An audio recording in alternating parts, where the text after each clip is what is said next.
नमस्ते और इस एक्सप्लेनर में स्वागत है। आज हम एक ऐसे विषय पर बात करने वाले हैं जो एक मजबूत और आत्मविश्वासी पहचान बनाने के लिए बेहद जरूरी है। ये एक स्टेप बाय स्टेप ट्यूटोरियल होने वाला है जहां हम समझेंगे कि एक आकर्षक व्यक्तित्व सिर्फ नसीब की बात नहीं बल्कि एक लगातार निर्माण की प्रक्रिया है। ठीक है, चलिए बिल्कुल शुरुआत से शुरू करते हैं। आमतौर पर यह माना जाता है कि लोग आत्मविश्वास के साथ पैदा होते हैं, लेकिन यहाँ एक दिलचस्प बात क्लियर की गई है कि आत्मविश्वास यानी कॉन्फिडेंस कोई जन्मजात खूबी नहीं है। ये बिल्कुल एक इमारत की तरह है जिसे सक्रिय रूप से ध्यानपूर्वक डिजाइन और कंस्ट्रक्ट किया जाता है। यानी हर किसी को अपने माइंड का एक आर्किटेक्ट खुद बनना पड़ता है। तो इस एक्सप्लेनर का नक्शा यानी ब्लूप्रिंट कुछ इस तरह दिखेगा। पहले बिकमिंग द सेल्फ आर्किटेक्ट, दूसरा डिफाइनिंग कॉन्फिडेंस एंड पर्सनैलिटी, तीसरा स्टेप 1 द फाउंडेशन, चौथा स्टेप 2 द फ्रेमवर्क और आखिरी में मेंटेनिंग द बिल्ट स्ट्रक्चर। चलिए आगे बढ़ते हैं। पहला हिस्सा बिकमिंग द सेल्फ आर्किटेक्ट। सोचिए, हमारा दिमाग बिल्कुल एक कंस्ट्रक्शन साइट की तरह है। अब किसी भी कंस्ट्रक्शन साइट पर बिना किसी नक्शे के बस ईंटें रखना शुरू कर दिया जाए तो क्या होगा? इमारत तो बनेगी नहीं, सिर्फ मलबा जमा हो जाएगा, है ना?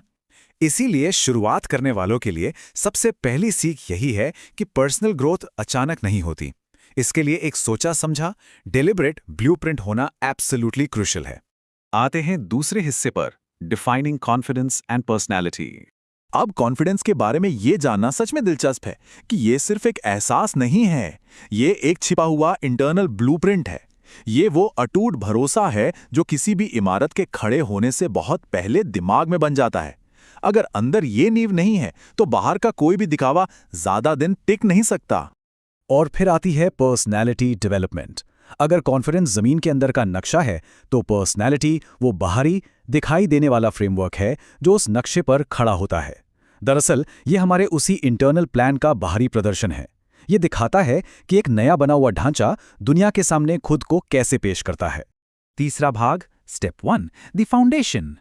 यहां हम आसानी से देख सकते हैं कि आंतरिक नींव और बाहरी ढांचे में क्या अंतर है।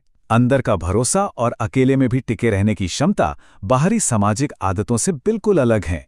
लेकिन सच्चाई ये है कि बाहरी आकृति को सहारने के लिए वो अदृश्य और छिपी हुई आंतरिक नींव होना बहुत जरूरी है। बिना इसके बाहरी ढांचा थोड़ी सी भी परेशानी आते ही ढेर हो सकता है। तो फाउंडेशन रखे कैसे जाए? कदम 1, अपना कोर सेल्फ बिलीफ स्थापित करना। कदम 2, सेल्फ एक्सेप्टेंस यानी आत्मस्वीकृति का ग्राउंड वर्क तैयार करना। बाहरी व्यक्तित्व बनाने से पहले इन अंदरूनी कदमों को सुरक्षित करना सबसे बड़ा टास्क है। खुद की कमजोरियों और ताकतों को जैसे हैं वैसा अपनाना ही वो पक्की मिट्टी है जिस पर आगे चलकर एक मजबूत इमारत खड़ी होती है। चौथा भाग, स्टेप 2 द फ्रेमवर्क। नींव का काम पूरा होने के बाद अब ऊपर बनने वाले ढांचे का वक्त है। यहां कदम 1 है आउटवर्ड कम्युनिकेशन विकसित करना और कदम 2 है सकारात्मक बिहेवियरल हैबिट्स का निर्माण करना।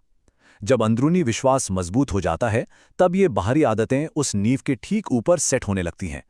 सही तरीके से बात करना और खुद को कॉन्फिडेंट तरीके से पेश करना तब ऑटोमेटिकली बहुत आसान हो जाता है। और आखिर में 5वां भाग, मेंटेनिंग द बिल्ट स्ट्रक्चर।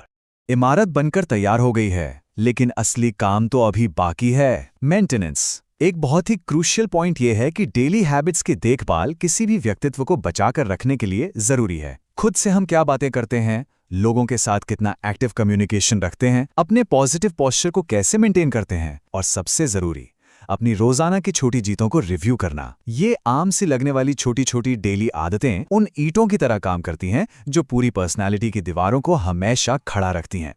तो इस पूरे निर्माण के सफर के आखिर में एक बहुत ही विचार उत्तेजक सवाल सामने आता है। आज की रोजाना आदतों से कैसा ढांचा तैयार हो रहा है? क्या इन रोज की आदतों से एक मजबूत और लचीला किला बन रहा है, या फिर एक ऐसी कमजोर झोपड़ी जो जिंदगी की थोड़ी सी मुसीबत आते ही बिखर जाएगी? एक कुशल आर्किटेक्ट बनने के लिए इस सवाल पर चिंतन जरूर कीजिएगा। आज के इस एक्सप्लेनर में बस इतना ही।